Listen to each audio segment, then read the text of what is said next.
Podcast Network Asia.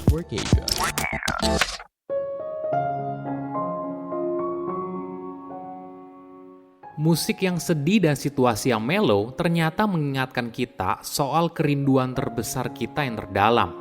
Entah itu soal cinta yang bertepuk sebelah tangan, mimpi yang tidak berani untuk dikejar, atau mungkin hidup yang kita impikan. Halo semuanya, nama saya Michael. Selamat datang di podcast saya, Sikutu Buku.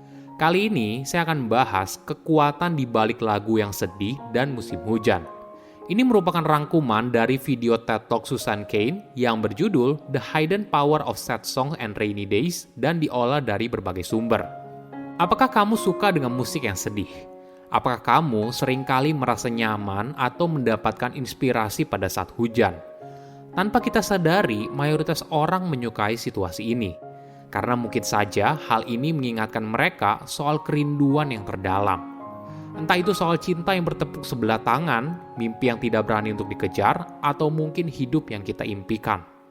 Sebelum kita mulai, buat kalian yang mau support podcast ini agar terus berkarya, caranya gampang banget. Kalian cukup klik follow. Dukungan kalian membantu banget supaya kita bisa rutin posting dan bersama-sama belajar di podcast ini.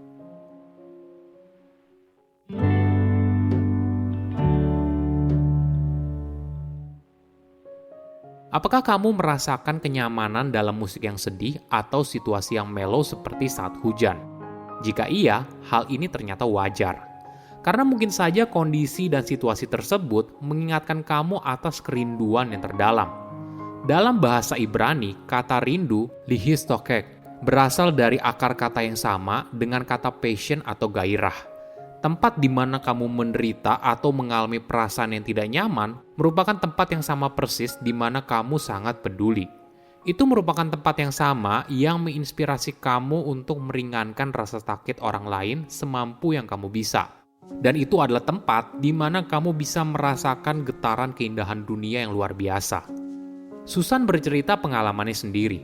Ketika berumur 30 tahun, dia bekerja di firma hukum di Wall Street, Amerika Serikat. Saat itu, Susan bekerja 16 jam dalam 7 hari seminggu.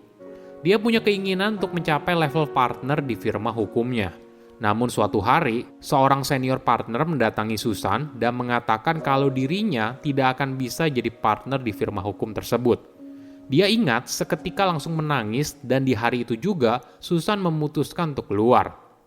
Momen itu boleh dibilang momen yang sulit.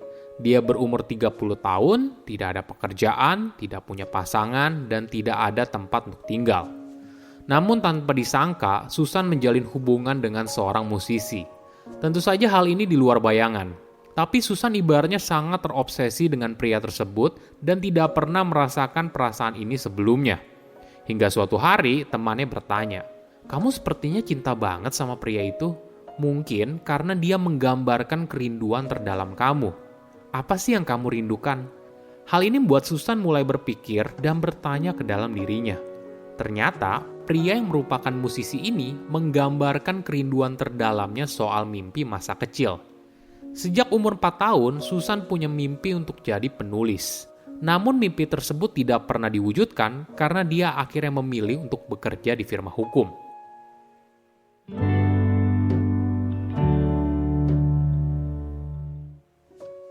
Ada fakta yang menarik. Mayoritas orang ternyata suka dengan musik yang sedih, khususnya bagi orang yang sensitif. Sebagai gambaran, lagu dengan melodi dan lirik bahagia dimainkan rata-rata 175 kali dalam playlist mereka. Sedangkan untuk lagu sedih dimainkan rata-rata 800 kali. Para responden mengaku kepada peneliti kalau mereka mengasosiasikan lagu sedih dengan keindahan dan keajaiban, bagian dari perasaan kagum yang luar biasa. Hasil riset ini sebenarnya tidak begitu mengagetkan. Banyak genre musik yang seringkali berhubungan dengan perasaan kesedihan atau duka yang mendalam. Misalnya genre flamenco dari Spanyol, blues dari Amerika Serikat, dan sebagainya. Bahkan lagu pengantar tidur di seluruh dunia seringkali menggunakan melodi yang memilukan. Ini menarik kan? Kenapa kita menggunakan jenis melodi seperti ini untuk menidurkan bayi? Ternyata kesukaan kita terhadap situasi yang mellow tidak hanya terbatas pada musik, tapi juga terhadap aspek yang lain, misalnya situasi saat hujan, drama yang tragis, dan bahkan pada bunga sakura yang mekar. Kamu tahu nggak, di balik indahnya bunga sakura, ternyata bunga ini cepat sekali gugur loh. Di Jepang, musim semi dan mekarnya bunga sakura yang cantik telah dirayakan rutin selama lebih dari ribuan tahun. Dari pertengahan Maret hingga April, berbagai kalangan mulai dari keluarga hingga grup pertemanan di Jepang bersaing untuk mendapatkan tempat piknik di bawah pohon sakura yang mekar. Perusahaan di Jepang juga ikut mengadakan pesta yang meriah hingga larut malam. Perayaan bunga sakura bertepatan dengan pergantian musim dan menggambarkan awal yang baru. Sebagai gambaran, April adalah awal tahun ajaran baru bagi anak-anak di Jepang dan awal tahun fiskal yang baru bagi perusahaan di Jepang. Kenapa momen pohon sakura yang mekar itu begitu berharga? Bagi orang Jepang, pohon sakura merupakan simbol dari keindahan yang singkat, nostalgia, dan kehilangan. Pohon sakura hanya mekar sekitar 10 hari, dan keindahannya sangat berharga karena kita tahu hal ini tidak akan bertahan lama. Menariknya, bunga sakura merupakan satu-satunya pohon berbunga di mana kelopaknya jatuh ke tanah ketika mereka berada di puncak kemekaran, bukan ketika mereka memudar atau layu. Simbol inilah yang seringkali digunakan di film atau acara TV di Jepang sebagai gambaran seseorang yang masih muda tapi sudah meninggal dunia. Misalnya, tokoh utama dalam acara tersebut sedang di rumah sakit, lalu tampil adegan bunga sakura yang jatuh ke tanah. Maka artinya tokoh itu telah meninggal dunia. Orang Jepang juga seringkali mengasosiasikan perasaan nostalgia bahagia yang diwarnai kesedihan dengan bunga sakura yang mekar. Walaupun bunga sakura menggambarkan awal yang baru, tapi di sisi lain merupakan waktu untuk berpisah dengan yang lama. Sebagai contoh, kelulusan sekolah di Jepang biasanya diadakan di bulan Maret. Jadi para siswa di sana seringkali ditemani dengan lagu sedih yang berhubungan dengan pohon sakura yang gugur.